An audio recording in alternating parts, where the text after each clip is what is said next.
Bem-vindo, bem-vindas. Estamos aqui em mais um episódio do Way Talks, um videocast produzido pela Way Carbon. Muito feliz de estar aqui em mais um episódio com vocês. Eu sou o Lauro Marins e hoje estou aqui com dois grandes amigos para falar sobre um tema um pouquinho complicado, que a gente recebe muita ligação para que expliquem para a gente o que é isso, se vai dar certo, se não vai dar certo, o que é, como é que faz. A gente vai tentar desmistificar um pouco esse tema aqui hoje. Estou com a Letícia. Olá, pessoal, um prazer estar aqui com vocês. E estou aqui com o Daniel. Olá, bom dia, boa tarde, boa noite, a depender do horário que você nos assiste ou nos ouve. Um prazer estar aqui na mesa com vocês hoje. Legal. Muito bem-vindos. Obrigado. Vamos falar um pouquinho hoje sobre um tema que, enfim, a gente escuta muito, tá todo mundo querendo saber um pouco mais sobre esse tema, entender um pouco mais sobre esse tema, que é para falar sobre mercado de carbono, crédito de carbono, o que é isso, de onde veio, como vivem, o que comem. Então hoje a ideia aqui é a gente trocar esse papo com vocês. E eu quero começar essa discussão com uma pergunta bem fácil, Vamos lá. bem simples. É fato ou é fake que todo mundo vai ganhar muito dinheiro com crédito de carbono? É o próximo, é a crista da onda. Tem que entrar. Começamos fácil, hein? Começamos aqui, Lauro começou com dois pés na porta. Olha, essa é uma pergunta que facilmente daria para ficar em cima do muro para responder, mas eu não vou ficar em cima do muro. É fake. É fake. É fake.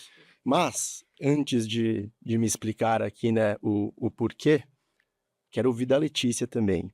E você? Fato ou fake? Fake.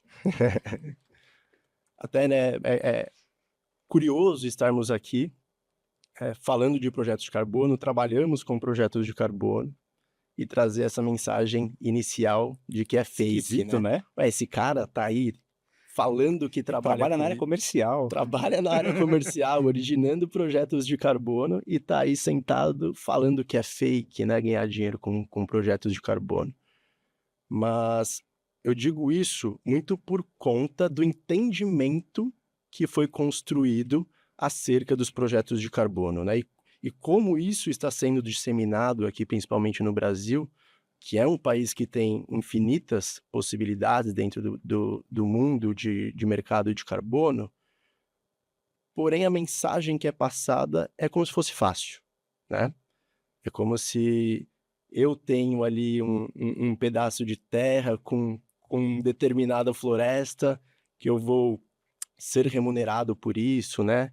Ou tenho uma área degradada e quero plantar ali alguma cultura e essa minha cultura também precisa ser remunerada com relação aos créditos de carbono, né? Então, essa facilidade com que foi passada, né, foi disseminada a informação, é por isso que eu me embaso aqui para dizer hoje que é fake. Porém, a gente tem muita oportunidade aqui no Brasil, né, onde realmente muita gente pode ingressar nesse mercado, mas é algo que precisa ser compreendido, né? Falando um pouco aqui de oportunidades que temos, muito está ligado a que a gente chama de SBN, né, que são as soluções baseadas na natureza, ou muito se escuta em inglês também, as NBS, né? O que são as soluções baseadas na natureza? Basicamente são aquelas soluções onde a gente consegue integrar natureza, sociedade,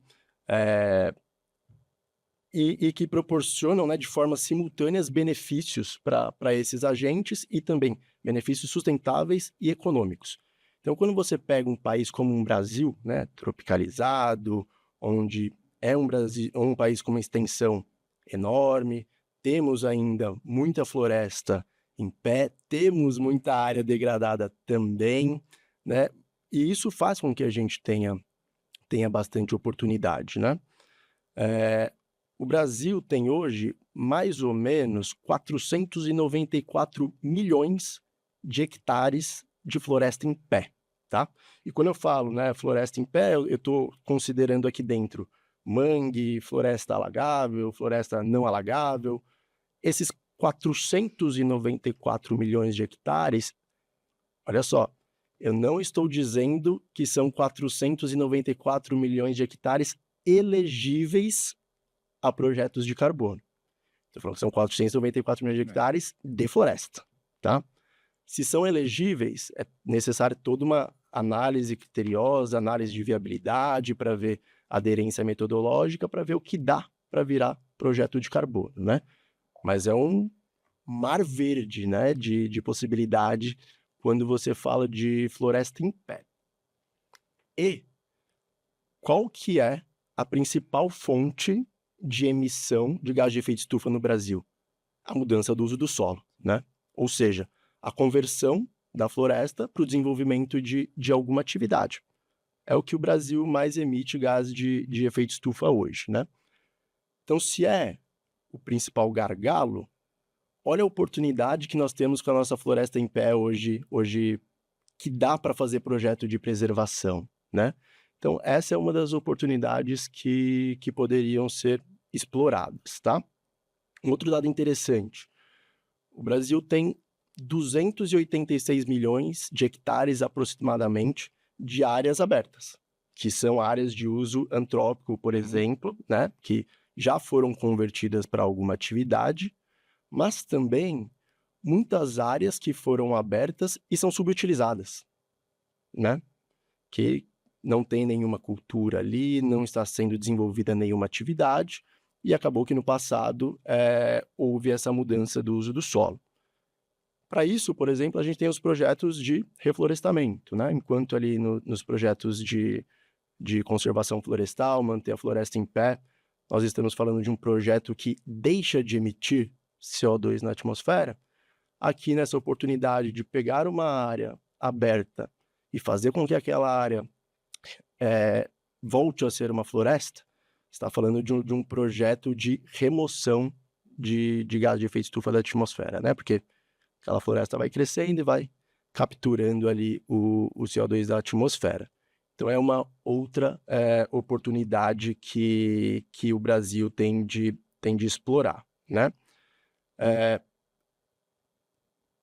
Uma outra vertente muito interessante, que inclusive é a segunda fonte de emissão de gás de efeito estufa no país, é a fermentação entérica, né? A fermentação entérica é um processo de digestão dos ruminantes, né? Que é um processo que emite metano, que é um gás que pode ser até 28 vezes pior do que o CO2, né? Para a atmosfera. E existem também oportunidades de você ter práticas ou utilizar produtos que você consegue também diminuir a emissão nesse processo de fermentação entérica dos ruminantes, né? E aqui no Brasil é uma atividade feita em larga escala, que a gente também tem essa oportunidade. Então, apesar de eu ter iniciado aqui esse bate-papo falando que é fake, quando eu falo que é fake, eu estou dizendo com relação à facilidade que a gente acha, né, que o mercado acha que é possível fazer projeto de carbono. Mas oportunidade temos bastante, temos muitas. Uma das dificuldades, né, da gente aproveitar essas oportunidades é o custo, por exemplo, de se fazer um projeto de carbono, né? Nós aqui nessa jornada de quase 18 anos de empresa, né, de Way Carbon, eu basicamente 2 anos na Way Carbon, a gente sabe que são alguns milhões de reais para você desenvolver um projeto e manter esse projeto quando a gente considera que ele deve ter, né, qualidade, integridade, entregar créditos de carbono ao mercado com escala também. É realmente caro de se fazer um projeto de carbono, né? Então, é necessário que um projeto ele tenha escala. E ter escala significa gerar uma quantidade de créditos de carbono suficiente que pague a conta, né? Que a conta feche. No mínimo, né? Que a conta feche. Então, por isso que a gente recebe, né, muita pergunta, muito Aquele interesse. telefone meu tio tem um sítio, tem uma plantaçãozinha lá de Às vezes, cana. lá no canal de comunicação da Way, a gente recebe uns e-mails ou umas ligações, exatamente isso, né? Você trabalha com crédito de carbono, não trabalhou com familiar, né? Que nem você falou. Familiar você tem um Você tá- sítio lá, tem 1.000 metros quadrados. Você fala, não é isso. Esse tal de crédito de carbono, e como eu faço para ganhar, né? Então, muito vai se esbarrar realmente na escala dos projetos, né? Porque hoje, quando você pega os custos de um projeto versus o que um crédito de carbono precisa valer também para essa conta fechar, é algo ainda que não fecha tem, direito. né? Não está fechando, não tem essa simetria ainda, mas o mercado está caminhando para isso, né? Eu espero que a gente continue evoluindo para chegar nesse ponto, mas essa dificuldade está principalmente nos custos inerentes aos projetos de carbono. No último episódio a gente falou bastante de artigo 6, o Henrique e o Felipe tiveram aqui com a gente. Quem não assistiu, assista. Falando um pouco dessa perspectiva, né, do mercado mais internacional, dessas discussões, né, em âmbito internacional, perspectivas do que a gente teve na última COP, nas próximas 2 COPs. São 2 COPs que a gente sabe que vão falar sobre financiamento, e aí tudo a ver a gente trazer a nossa expert aqui em financiamento e mercado de carbono, que acho que faz um pouco dessa conexão aqui do que a gente precisa e do que nós estamos vivendo nesse momento Brasil. Então, a gente sabe que para gerar projetos de carbono e para a gente poder vender esses créditos, a gente precisa de um mercado. Sim. Né? Então, a gente tem hoje basicamente 2 tipos de mercado para poder comercializar esses créditos. Ou ele é regulado, ou ele é voluntário. Então, agora eu queria, Leti, que você falasse um pouquinho para a gente sobre o que é esse mercado regulado e como é que ele, eventualmente, a gente espera que ele funcione aqui no Brasil. Lete a Letícia, Leti tá, e gente? Letícia. Primeiramente, eu acho que é interessante retomar que às vezes a gente fala mercado de carbono, mas a gente está falando de coisas diferentes, né? Como o Lauro falou agora, temos o mercado voluntário, o mercado regulado, que Daniel estava falando antes, é referente principalmente ao mercado voluntário, mas a gente também tem esses mercados ali globais no âmbito da UNFCCC, que é o que foi tratado no episódio passado, né, que está sendo regulado pelo artigo 6 do Acordo de Paris. Então, isso é muito semelhante ao que, enfim, pelo menos o artigo 6.4, semelhante ao que foi o MDL, e para um comércio internacional ali de crédito de carbono e de resultados de mitigação de emissões, que está sendo regulado pelo artigo 6.2 do Acordo de Paris. Então, esses âmbitos estão ali, enfim, voluntariamente empresas ou governos, enfim, podem elaborar seus projetos de carbono e submetê-los ali ao mercado voluntário ou a esse do âmbito da ONU, assim, que estiver funcionando de fato, mas também há o mercado regulado, que aí traz obrigações mesmo para os agentes que fazem parte desse mercado. Por exemplo, setores regulados ali, as empresas que emitem a partir de um certo limite de emissões, né, elas são obrigadas a conciliarem essas emissões, para atingir um teto ali que é chamado cap também em inglês, do sistema desse mercado regulado, que ele é também chamado de cap and trade em inglês, ou também sistema de comércio de emissões, que é muito parecido com o que está no projeto de lei em tramitação sobre o tema. Que até lá é chamado SBCE, Sistema Brasileiro de Comércio de Emissões. Então, o que está sendo discutido até agora lá nesse projeto de lei? Bom, vou falar a numeração que está atualmente, mas esse projeto já passou por várias. 182 de 2024. Ele está agora em tramitação no Senado. Está com status atualmente de aguardando despacho, mas ele já passou no Senado anteriormente, na Câmara e sobre outras numerações ali. E espera-se que em breve essa discussão seja retomada no Congresso e que a gente tenha, de fato, a implementação de um mercado regulado no Brasil. Bom, então o que já está ali no PL hoje? Tá, por exemplo, os limiares para os quais os operadores vão ser obrigados a participar desse mercado. Por exemplo, aquelas empresas, enfim, fontes de instalações, eles definem tudo lá também, que emitirem mais do que 10.000 toneladas de gás carbônico equivalente por ano são obrigadas a relatar suas emissões. E aquelas que emitirem mais do que 25.000 toneladas de gás carbônico por ano, elas já precisam conciliar cotas de emissão. Então, elas vão ter realmente que ou reduzir suas emissões, ou elas compram permissões, enfim, essas cotas, né?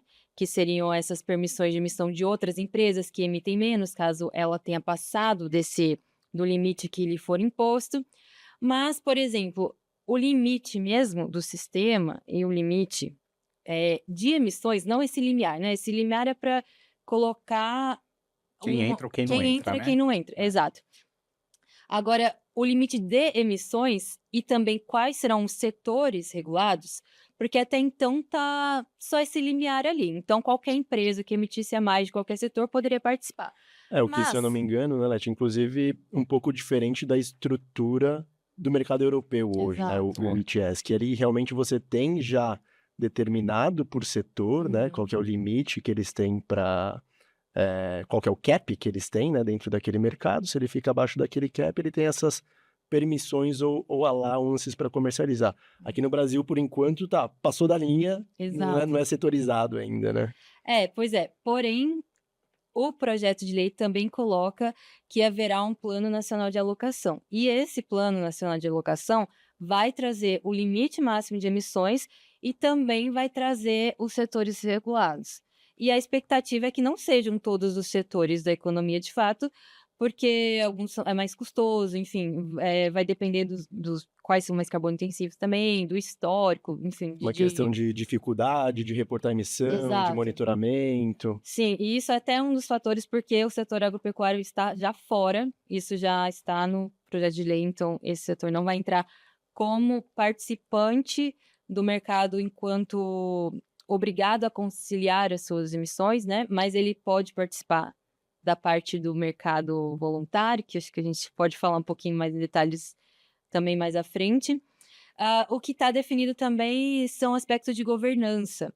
Então, o projeto de lei do mercado regulado brasileiro já coloca um órgão superior e deliberativo, que ele é subordinado ao Comitê Interministerial sobre Mudança do Clima, e as atribuições deles envolvem, por exemplo, estabelecer as diretrizes gerais do SBCE e também aprovar o Plano Nacional de Alocação. Também temos o órgão gestor, que seria a instância executora, que ainda não está definido exatamente quais seriam as instituições específicas, mas ele tem diversas atribuições, entre eles definir quem será regulado, a gestão do registro central, estabelecer requisitos para credenciamento de metodologias do mercado voluntário que vão poder ser usados como parte ali do cumprimento das obrigações dos entes regulados, né, o chamado offset. E, enfim, diversas outras atribuições no âmbito executivo do sistema. E, por fim, tem também o Comitê Técnico Consultivo, que vai apresentar subsídios e recomendações para o aprimoramento do SBCE em diversas fases ali, como até a definição das metodologias, etc. E o Plano Nacional de Alocação também.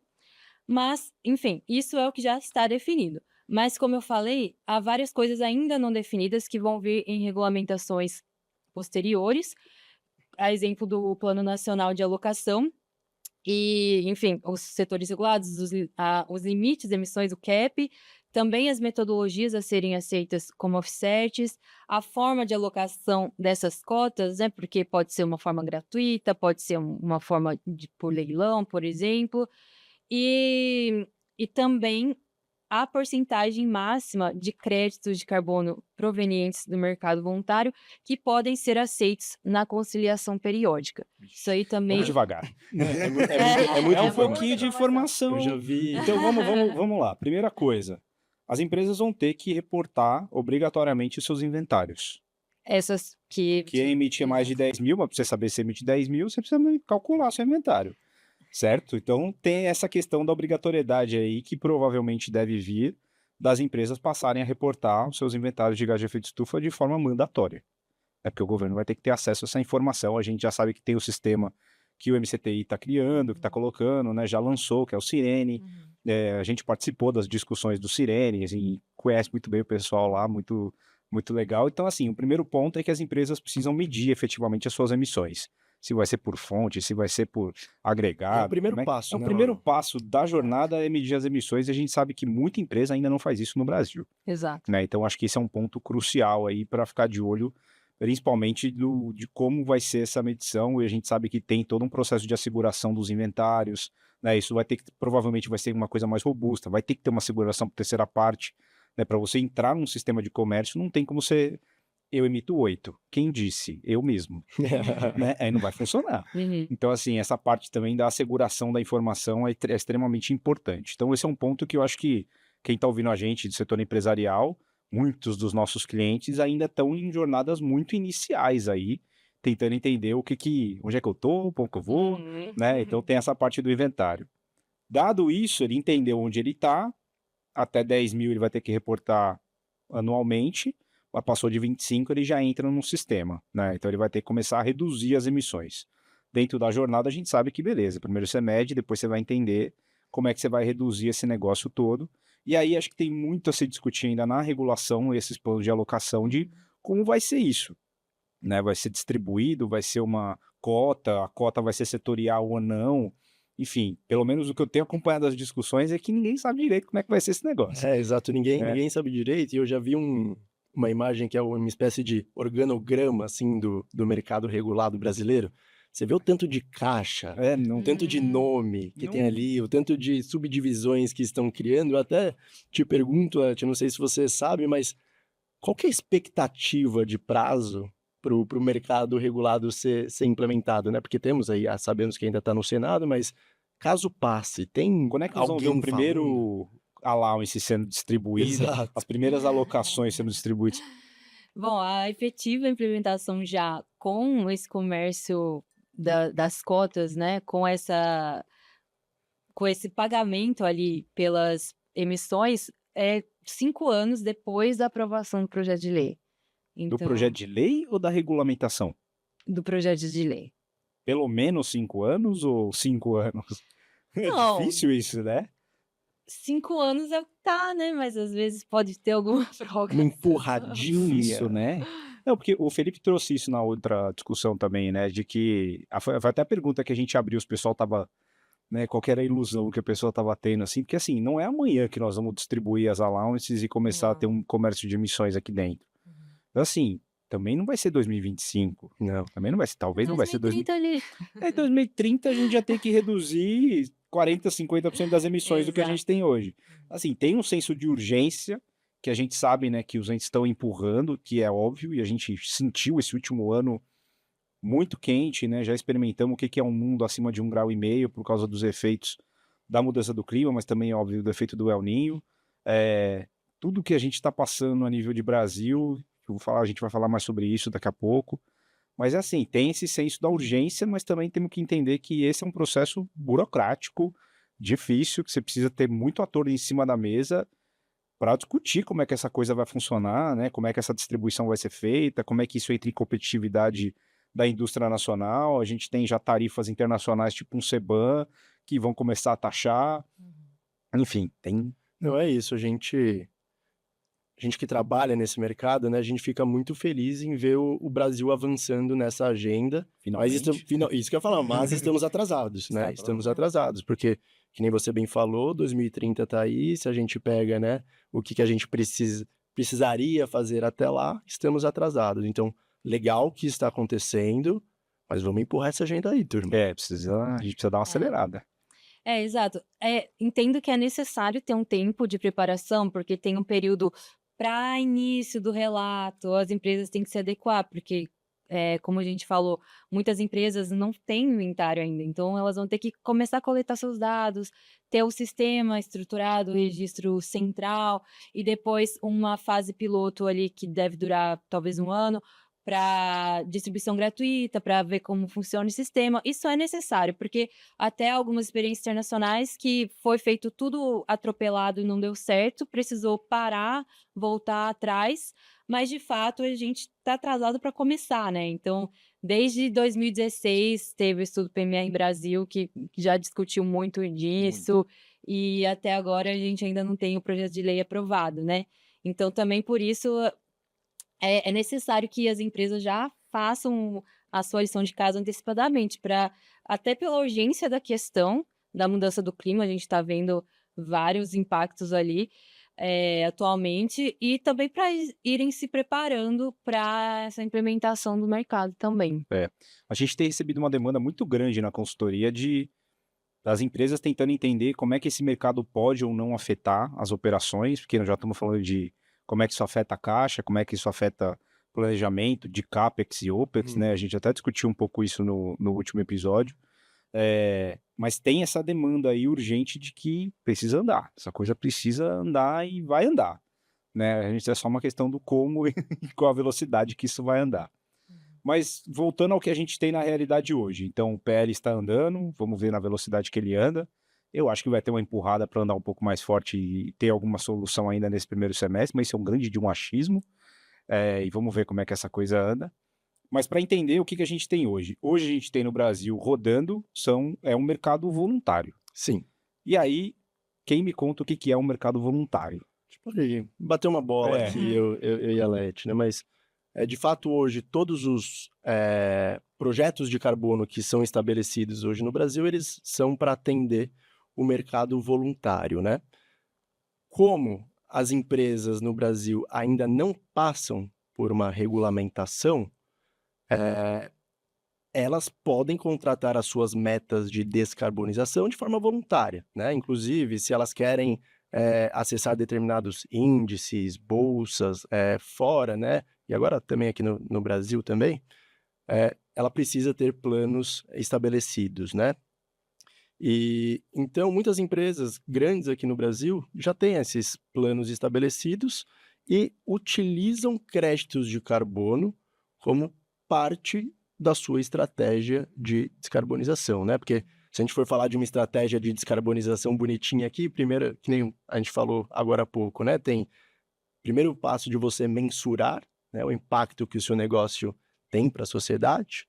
O segundo passo de você mitigar, né, conseguir mitigar dentro de casa o impacto. E aquilo que você não consegue, aí sim você pode acessar ali o mercado de carbono voluntário e fazer compensação, né? Sempre focando que você precisa voltar a olhar para o seu negócio e tentar as melhores práticas. Compensação, essa é a palavra, compensação, você compensa, Isso. né? Porque há uns anos atrás teve aquela discussão toda, não, já sou carbono neutro, dá um arrepio escutar isso das empresas, assim, né? Teve o boom, né, das metas, a gente também discutiu um pouco isso no último episódio, as empresas, né, querendo colocar seus pledges, né, de ser carbono neutro, carbono zero, 2030, 2040, 2050, tem todo o movimento de anti-greenwashing agora rolando na Europa e também nos Estados Unidos. A gente já viu muitas marcas, grandes marcas sendo processadas por essas questões. Então é isso, reduz internamente as suas emissões, olha para dentro da sua operação, olha para sua cadeia de fornecedores, porque não é isso também, né? Você tem que olhar o seu escopo 1, o seu escopo 2, o escopo 3, e aí você compensa as emissões com créditos de boa qualidade, Exato. de entrega. E daqui a pouco nós vamos falar um pouco disso também. Eu dei o exemplo aqui do Brasil, né, que ainda não tem um mercado regulado, mas o mercado voluntário é um mercado global, né? Não é que créditos gerados aqui no Brasil, eles podem ser somente utilizados no Brasil, não. Qualquer empresa no mundo poderia comprar um crédito de carbono gerado aqui no país. E aí, inclusive empresas, né, que estão dentro já de um mercado regulado, pensa que essa empresa, esse ano, tem um limite que ela pode emitir, né, dentro daquele ano. Mas ela quer fazer mais do que o mercado regulado está colocando para ela dentro daquele ano, né? Então, ela pode acessar o mercado voluntário também para fazer além do que aquele mercado regulado está impondo para ela, né? Então, essa é a forma que o mercado voluntário funciona. E o que é muito interessante também, que a forma que o mercado regulado no Brasil está sendo desenhado dentro do PL, a ideia é que ele permita que parte dos créditos de carbono do mercado voluntário possam ser utilizados no mercado regulado. Isso é muito bom, na minha visão, para o mercado voluntário, né? Porque você ótimo. é um sinal e você está garantindo uma demanda mínima para aquele mercado voluntário, né? Então eu vejo com muito bons olhos, né? E a gente recebe também esse questionamento de empresas, de pessoas que estão fazendo projetos de carbono hoje preocupados, né? Ah, mas e meu projeto de carbono hoje, que é no mercado voluntário, vai vir o mercado regulado, como que vai funcionar? Vai valer, não vai valer? Isso, mas são coisas que vão dar para conversar. Legal. E a Leti falou bem que a regulamentação ainda está a definir isso, né? Então, Exato. como é que vai ser, que tipo de projeto que vai ser aceito ou não, mas já ter Exato. essa abertura, né, de que o mercado regulado aceita parte, né, não tudo que você tem que fazer, Sim. venha do mercado voluntário, é um ótimo sinal para os desenvolvedores, para quem está querendo assumir o risco, que é um risco, né, fazer um projeto de carbono e ter toda essa questão, porque você não faz um projeto que dura um ano. Acho que isso é um ponto crucial. Quanto tempo dura um projeto de carbono no mercado voluntário? No mínimo 7 anos, depende, né? Tem alguns Depende da projetos, metodologia, é. algumas metodologias, alguns tipos de projeto que alguns deles vão levar no mínimo 7 anos de duração, mas tem projetos que são no mínimo 40 anos. No mínimo. No mínimo 40 anos. Então, realmente, são projetos de longuíssimo prazo. É um comprometimento absurdo das empresas também. É mais que muito É, casamento. é mais que muito tempo do que as próprias empresas têm, né? Então, assim, é uma responsabilidade muito grande de assumir um projeto desse, de fazer um projeto desse. Essa aceitação dos offsets, então, é isso, né? De você ter como é que o mercado voluntário e o mercado regulado vão conversar um com o outro. Mas tem que tomar cuidado, Lauro, com relação a isso também, né? Inclusive, teve recentemente uma discussão que deu o que falar aí no mercado com relação ao SBTi, né? Tem isso. Deles aceitarem créditos de carbono para compensação do escopo 3, né? Primeiro surgiu um posicionamento que iria aceitar e logo depois voltaram atrás falando, veja bem, não é bem assim, estamos pensando aqui dentro como isso pode funcionar, né? Por quê? E por que dessa preocupação do mercado? Acho que só para deixar também todo mundo aqui na mesma página, quando a gente está falando de escopo 3, a gente está falando do impacto que o seu produto, o seu negócio tem, né? E aí, me veio um exemplo aqui na cabeça agora, né? Só para deixar claro, exemplificar. Um banco, por exemplo, né? Qual que é o principal produto do banco? Emprestar dinheiro, né? Financiar. Então, para onde vai o dinheiro do banco? É o escopo 3, né? Ele deve se preocupar o que o produto dele está causando de impacto de emissões, né? Pelo menos na teoria, né? Isso. E o que não pode acontecer é uma espécie de indulgência climática, um perdão climático. Ou seja, né, o que eu estou querendo dizer com isso? Eu tenho aqui a minha empresa que emite milhões aí de toneladas de CO2 ano. Tudo bem, eu vou continuar emitindo. Vou comprar créditos de carbono aqui para compensar tudo que eu estou emitindo e vou ficar na boa. Isso não pode ser feito, né? Isso que a gente fala de essa indulgência climática uma não empresa pode acontecer. norueguesa, que é uma petroleira, que ela falou que o petróleo dela era carbono neutro por causa disso, que ela comprava créditos de carbono. Exato. É duro, são discussões assim bem difíceis. Essa discussão toda do SBTi, a gente acompanhou, o SBTi é o Science Based Target Initiative, que é um protocolo mundial que nasceu de 4 organizações, são 4 ONGs, que basicamente trazem aí como as empresas devem ter metas de redução de emissões alinhadas à ciência. Sim. Que era aquela coisa antes, né? Minha meta é reduzir 5%.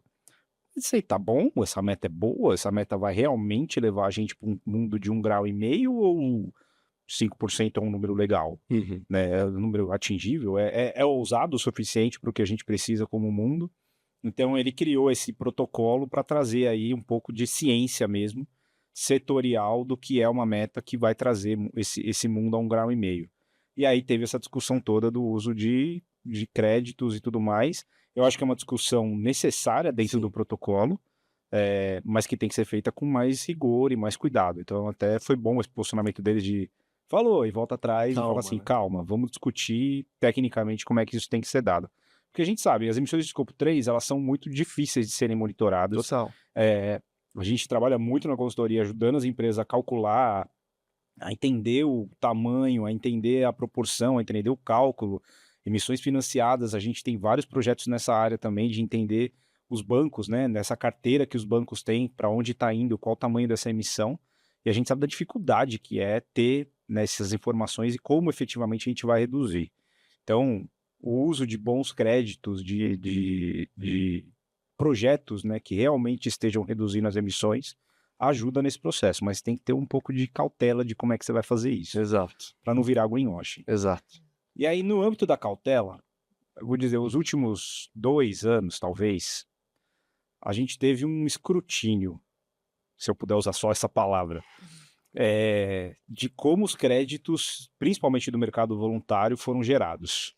Né? Porque a gente tem toda a discussão, artigo 6, mercado regulado e tudo mais, e aí houve-se esse momento de vamos olhar o mercado voluntário para ver como é que tá. E aí achou um monte de coisa errada, né? E a gente sabe disso. E aí a gente tem questões metodológicas, a gente tem questão de integridade, que é uma palavra que super surgiu, adicionalidade, que a gente que é da área conhece bem, mas enfim, é um termo que talvez não esteja tão entendido do que é. Eu queria dar um pouco dessa discussão aqui entre nós, para a gente... O que foi esse escrutínio todo que teve? Por que deu todo esse barulho? Né? E o que está sendo feito com relação a isso? Vamos lá. Outra pergunta fácil para Essa vocês. é complexa também, né? Mas, de fato, aí, principalmente em 2023, o mercado voluntário, ele foi pro sparring, né? Ficou ali no corner, né? O mercado voluntário. E muito, na verdade, relacionado aos projetos de conservação florestal, né? Inclusive projetos apontados aqui no Brasil, projetos apontados no Peru, onde tem, né, complexidade e dá para entender também o motivo disso estar acontecendo agora. Por quê? A gente podemos estar falando de projetos que foram desenhados há 5, 10 anos atrás, né?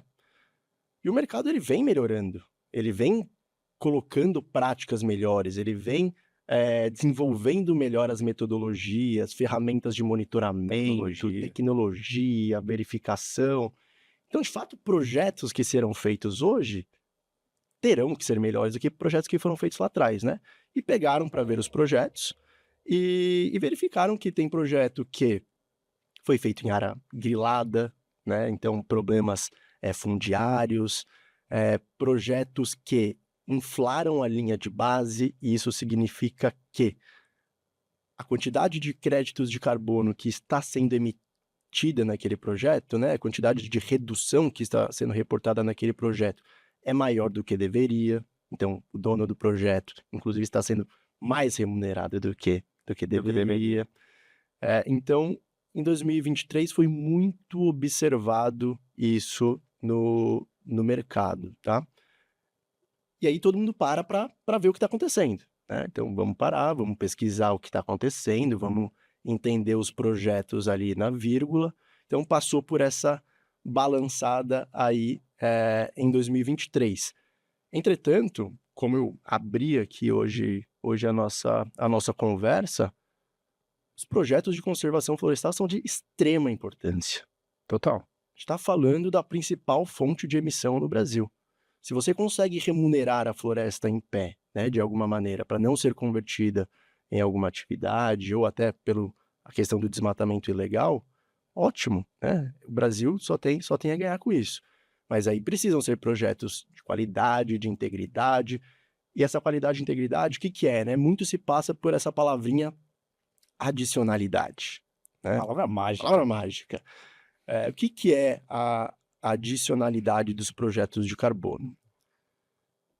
É você mostrar e comprovar que na ausência daquele projeto, a redução ou a remoção de emissão ela não aconteceria, né?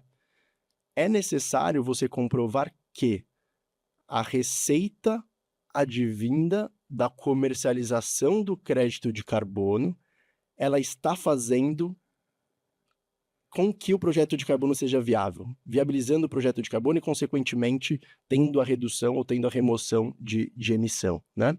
A adicionalidade, ela passa muito por aí.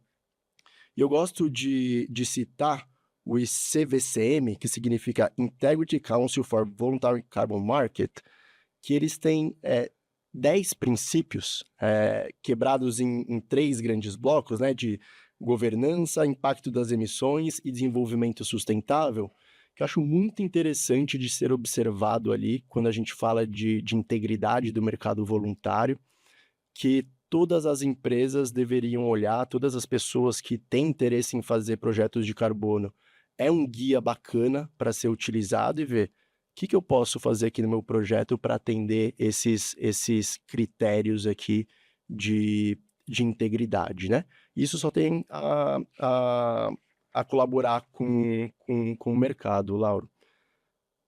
E aí, eu gosto sempre de trazer exemplos, né? Quando a gente fala de mercado de carbono, nada melhor do que trazer exemplo. Se você pega a matriz energética da Polônia, por exemplo, você está falando aí de um país que Qualquer país utiliza europeu, praticamente. carvão, né, para gerar ali energia. Na Polônia, você fala de 800 gramas de CO2 por quilowatt-hora. Então, para você produzir ou você consumindo 1 kWh, você está emitindo 800 gramas de CO2. Sabe quanto é no Brasil? Não, nem chuto. 100? Acertou. 100. E sabe o que isso significa? Que a matriz energética do Brasil é limpa. É limpa, né? E aí eu coloco aqui um outro ponto polêmico. Projetos de energia renovável no Brasil, no meu ponto de vista, não são adicionais, né? Eles não precisam do crédito de carbono, que é o que você estava explicando, né? Na verdade, no final das contas, você precisa do crédito para viabilizar o projeto, seja do ponto de vista financeiro, para que aquilo ocorra, para a remoção ou a redução ocorra. Não é o nosso caso. Não é o nosso caso. Se você falar da Polônia, por exemplo... Da Polônia talvez precise. Da Polônia a gente pode observar. Países vizinhos, Chile, que ainda tem uma matriz energética térmica ainda, assim, talvez precise, mas 80 e poucos % da matriz energética brasileira é renovável. Exato.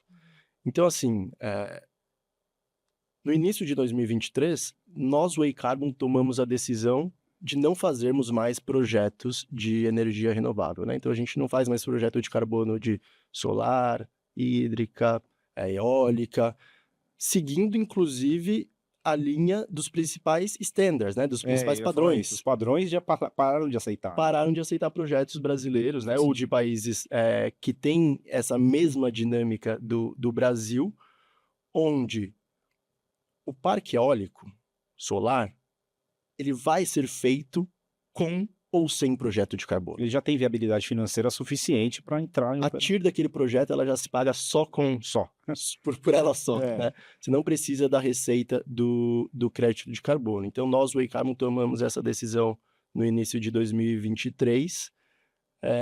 Tem, sim, desenvolvedores que fazem outros padrões, né? Nessa linha de o mercado cresceu, os principais padrões não estão aceitando. Criamos um novo padrão. Surgiram padrões que aceitam esse tipo de projeto, mas nós, né, pensando aqui sempre temos como missão fazer projetos de carbono com qualidade, integridade e em escala, né? E se a gente respeitar na linha aqui, né, exatamente esses critérios, a gente acredita que não passariam os projetos de energia renovável e por isso esse nosso posicionamento. Eu acho importante a gente ter esse posicionamento também como empresa, até porque é o que o mercado também vai direcionar. É muito difícil a gente olhar quais são os padrões, o que vai ser aceito, como vai ser aceito isso, porque depois isso vai conectar com o mercado regulado, isso depois tem outras implicações que eu acho parte até da nossa integridade e do que a gente quer também como empresa Sim, ajudar. A gente quer ajudar a descarbonizar, a gente tem essa missão da Way que é, né, levar o mundo perto de 1,5 graus, descarbonizar as economias, as indústrias. isso inclusive, Lauro, reflete no preço dos Total. créditos de carbono, né? Então, quando você fala de um crédito aí de reflorestamento, né? Você pega uma área que não era floresta e passa a ser floresta, você está falando de um crédito com a possibilidade de ser negociado aí no range de 30, 60 dólares, né? Quando você pega um desse de energia, você está falando de 2. 4, se você for muito bom Exato. comercialmente. Exato. Então, a qualidade reflete no preço também. Legal. Gente, o papo dá pra gente esticar aqui mais horas. Mas é assim, mercado de carbono, crédito de carbono, é um processo que está evoluindo no Brasil. A gente sabe que a gente precisa pôr um pouco mais o pé no acelerador para várias coisas. Temos que ter bons projetos voluntários, temos que desenvolver bons projetos voluntários, porque a gente sabe que o mundo precisa desses créditos, que a gente precisa reduzir as nossas emissões, precisa capturar carbono, precisa parar de desmatar, precisa conservar a floresta em pé, e acho que é um pouco isso que a gente tem feito aqui na Way. Eu fico muito orgulhoso dessa unidade, os projetos que a gente faz, eu gosto muito de acompanhar. A gente precisa das finanças, então o setor financeiro precisa se movimentar também, olhar para isso. E eu já quero dar um spoiler do nosso próximo episódio, que vai trazer um pouco sobre a agenda de risco climático e como é que isso está se desenvolvendo. A gente, infelizmente, passou por uma tragédia no Rio Grande do Sul. A Way está extremamente sentida e movimentada também para ajudar da melhor maneira possível o Estado. Temos projetos no Estado, com empresas do Estado, e é no Estado, não é uma coisa que aconteceu num município específico. Tem, né, colaboradores da Way que a gente está ajudando também, a gente super sensibilizados por tudo que está acontecendo. Então nós vamos trazer duas grandes especialistas aqui para falar sobre essa questão de risco climático, como é que isso afeta o setor financeiro, né? Tem muito se discutido das questões das seguradoras, né, da questão do setor financeiro como um todo, chama responsabilidade, mas assim, como é que ele necessita trabalhar e como é que essa agenda de risco climático ganhou essa proporção nesses últimos anos e o que vem pela frente, né? Então, Super importante. deixo aí esse gancho para a nossa próxima discussão. Quero agradecer demais a participação de vocês aqui. Obrigado pelo convite. Foi Obrigada. um prazer ter vocês aqui. E é isso, acompanhe a gente no próximo Way Talks. Obrigado, gente. Até a próxima. Até mais.